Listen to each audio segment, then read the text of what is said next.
আসসালামু আলাইকুম ফ্রেন্ডস, কেমন আছেন সবাই? আজকের ভিডিওতে আমরা সংযুক্ত আরব আমিরাত বা দুবাইয়ের বেশ কিছু ক্যাটাগরির ভিসা নিয়ে আপনাদেরকে কিছু ইনফরমেশন দিব। আমাদেরকে বেশ কিছু ভাই কিন্তু কমেন্ট করেছেন, বিভিন্ন ধরনের তথ্য আমাদের কাছে কিন্তু জানতে চান। তো সব কমেন্টগুলো হয়তো আমরা উত্তর দিতে পারি না, তার জন্য খুবই দুঃখিত, কারণ আমাদেরকে প্রতিদিন বিভিন্ন দেশ সম্পর্কে বিভিন্ন ধরনের কমেন্ট কিন্তু করা হয়ে থাকে, অনেকগুলো কমেন্ট। এখন সেগুলো কিন্তু রিপ্লাই দিতে গেলে কিন্তু আসলে অনেক সময় লেগে যায়। সেজন্য আমরা চেষ্টা করি ভিডিওর ভিতরে বিষয়গুলো যদি একবারে আমরা উল্লেখ করি, সেক্ষেত্রে কিন্তু বিষয়টা সবাই জানতে পারবে। একই প্রশ্ন অনেকে কিন্তু বারবার করে থাকে। তো আজকে আমরা যে বিষয়গুলো নিয়ে কথা বলবো, তার ভিতরে প্রথম যে বিষয়টা সেটা হচ্ছে আপনার বর্তমানে বাংলাদেশ থেকে যেহেতু এখন ভিজিট ভিসা হচ্ছে, তো অনেকেই প্রশ্ন করেছেন যে ভিজিট ভিসা দিয়ে আমি যদি দুবাইতে যাই, সেক্ষেত্রে এই ভিজিট ভিসা দিয়ে কি কোনো কাজ করা যাবে? এবং আপনার হচ্ছে অনেকেই বলছেন যে ভাই বর্তমানে বাংলাদেশ থেকে এখন খাদ্যমার ভিসা খোলা আছে কিনা, ঘরের ভিসা খোলা আছে কিনা। ঠিক আছে, এর পাশাপাশি অনেকে বলছেন যে ফ্যামিলি ভিসা বর্তমানে এখন খোলা আছে কিনা। তো আজকে আমরা বেশ কিছু ভিসা ক্যাটাগরির বিষয় নিয়ে কিন্তু কথা বলার চেষ্টা করব। আপনারা ভিডিওটি স্কিপ না করে শেষ পর্যন্ত দেখবেন, তাহলে কিন্তু বিষয়গুলো আপনারা কিন্তু জানতে পারবেন।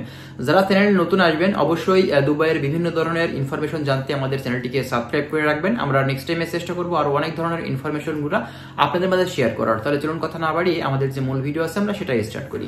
আচ্ছা, প্রথমত আপনাদেরকে বলি, বর্তমানে বাংলাদেশ থেকে আপনারা জানেন যে ভিজিট ভিসাটা কিন্তু খুলে দিয়েছে, এটা কিন্তু আমরা সবাই জানি। তবে কথা হচ্ছে এটা কিন্তু ইস্যু করছে খুবই সীমিত পরিমাণে, এবং সেটা কিন্তু উল্লেখ করে দিয়েছে প্রতিদিন 30 থেকে 50টা কিন্তু ভিসা তারা প্রতিদিন ইস্যু করছে। এখন কথা হচ্ছে আমরা নর্মাল ভাবে যদি কোনো দেশে যেতে চাই, তো সেক্ষেত্রে আপনার নর্মালি যেভাবে ভিসাগুলা এসে থাকে বা পাওয়া যায়, সেগুলো কিন্তু বর্তমানে অ্যাভেলেবল না। আমরা কিন্তু নর্মালি যে সবসময় ভিসাটা পেতাম, এখন কিন্তু সেভাবে পাচ্ছি না। এর কারণ হচ্ছে এখন ইস্যু করছে ভিসা কিন্তু খুবই সীমিত পরিমাণে। সে কারণে যারা ভিআইপি পার্সন আছে মূলত তারাই কিন্তু এখন এই ভিসাগুলো নিয়ে যেতে পারছে। সাধারণ পাবলিক কিন্তু এই ভিসাগুলো কিন্তু সহজে পাচ্ছে না। এখন কথা হচ্ছে আপনি ধরুন কোনোভাবে একটা ভিসা আপনি করতে পারছেন, ভিজিট ভিসা, তারপরে আপনি এখন দুবাইতে ঢুকছেন। এক্ষেত্রে অনেকে জিজ্ঞাসা করছেন এই ভিসা দিয়ে আমি কাজ করতে পারবো কিনা। ভাই, আপনি ভিজিট ভিসা দিয়ে সেখানে যাচ্ছেন যে কোনো দরকারে, যে কোনো প্রয়োজনে। আপনি সেখানে হয় ঘুরতে যাচ্ছেন, না হলে কোনো আপনি দরকারে যাচ্ছেন। এখানে ভিসার তো নামই ভাই ভিজিট ভিসা, আপনি সেখানে যাচ্ছেন বেড়ানোর উদ্দেশ্যে। তো এই ভিসা দিয়ে কিন্তু আপনি সেখানে কাজ করতে পারবেন না। কাজ করতে পারবেন কখন? যখন ভিজিট ভিসা থেকে আপনি লেবার ভিসাতে ট্রান্সফার করবেন, তারপরে কিন্তু আপনি সেখানে কাজ করতে পারবেন। এখন কথা হচ্ছে এই ভিজিট ভিসাতে এখন বর্তমানে কি ট্রান্সফার দিচ্ছে আপনার দুবাই সরকার? না, এখন কিন্তু বর্তমানে তারা কিন্তু ট্রান্সফার দিচ্ছে না। সে কারণেই ভিজিট ভিসা থেকে বর্তমানে কিন্তু আপনি ট্রান্সফার করতে পারবেন না। এবং সবশেষে যেটা বলা হচ্ছে সেটা হচ্ছে আপনি এই ভিজিট ভিসা দিয়ে কিন্তু কাজ করতে পারবেন না।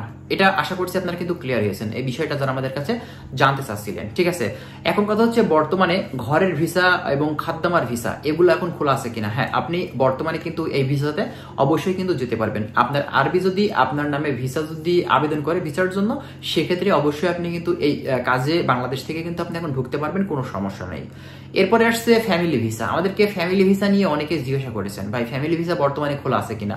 দেখুন, বাংলাদেশ থেকে সব থেকে দুইটা ভিসা নিয়ে কিন্তু সমস্যা বেশি। এক হচ্ছে আপনার লেবার ক্যাটাগরির ভিসা, দ্বিতীয়ত হচ্ছে ফ্যামিলি ভিসা। এই দুইটা ভিসা কিন্তু ভাই খুবই সমস্যা আমাদের জন্য। আমরা চাচ্ছি যে এই দুইটা ভিসা সবাই আগে খুলুক। ঠিক আছে, আশা করা যাচ্ছে যে এই ফ্যামিলি ভিসা বা লেবার ভিসা বা যে কোনো ক্যাটাগরির ভিসাগুলো, এটা কিন্তু স্টেপ বাই স্টেপ ধীরে ধীরে কিন্তু সকল ধরনের ভিসা কিন্তু খুলে দিবে। কারণ এই দুবাইয়ের যে শ্রম বাজারটা, এটা কিন্তু অনেক বড় মার্কেট আমাদের বাংলাদেশিদের জন্য। এক্ষেত্রে বুঝতেই পারছেন, যদি ভাই সরকারি এই ভিসাটা না খুলতে পারে, সেক্ষেত্রে কিন্তু আমাদের বাংলাদেশের রেমিটেন্সের কিন্তু অনেক একটা ঘাটতি বা দেখা যাচ্ছে অনেক লস কিন্তু আমাদের বাংলাদেশের হচ্ছে। এটা কিন্তু অবশ্যই আপনার আমাদের যে বর্তমান উপদেষ্টা আছে ডক্টর মোহাম্মদ ইউনূস, তো ইনি কিন্তু এই বিষয়গুলো অবশ্যই কিন্তু মাথায় রাখছেন, এবং এইসব বিষয়গুলো নিয়ে তারা কিন্তু অলরেডি কিন্তু কথা বলেছেন। তো আমরা ধীরে ধীরে স্টেপ বাই স্টেপ আমরা দেখবো যে এই দুবাইয়ের সকল ধরনের ভিসা কিন্তু আপনার ধাপে ধাপে কিন্তু খুলে যাবে। এখন ভাই তার জন্য আমাদেরকে ধৈর্য ধরতে হবে। এই ভিসাগুলো কিন্তু সবই চালু ছিল, কিন্তু এই যে জুলাই মাসের পর থেকে কিন্তু আস্তে আস্তে সবগুলো কিন্তু বন্ধ করে দিয়েছে। তো যেহেতু আবারও পুনরায় ধীরে ধীরে ভিসাগুলো ওপেন হওয়া শুরু হয়েছে, তো আশা করা যাচ্ছে সব ধরনের ভিসাই কিন্তু স্টেপ বাই স্টেপ খুলে দিবে। ঠিক আছে, তো যাই হোক, এখন কোনো এজেন্সি যদি আপনাকে কাজের উদ্দেশ্যে পাঠানোর কথা বলে থাকে লেবার ভিসাতে, অবশ্যই আপনারা কিন্তু সাবধান, টাকা পয়সা দিবেন না। কোনো এজেন্সি বা কোনো দালালের প্রতারণার ফাঁদে কিন্তু আপনারা পড়বেন না। অবশ্যই সাবধানে আপনাদের কাজকামগুলো কিন্তু করবেন। ঠিক আছে, তো যাই হোক বন্ধুরা, আশা করছি আপনার বিষয়গুলো বুঝতে পারছেন। আর যদি কোনো কিছু জানার থাকে দুবাই সংক্রান্ত বিষয়গুলো, অবশ্যই আপনারা কমেন্ট করবেন। আমরা নেক্সট টাইমে যখনই ভিডিও বানাবো তখন কিন্তু এই বিষয়গুলো নিয়ে কিন্তু আলোচনা করার চেষ্টা করবো। তো ভালো থাকবেন সবাই, আজকে এখানে শেষ করছি। আল্লাহ হাফেজ।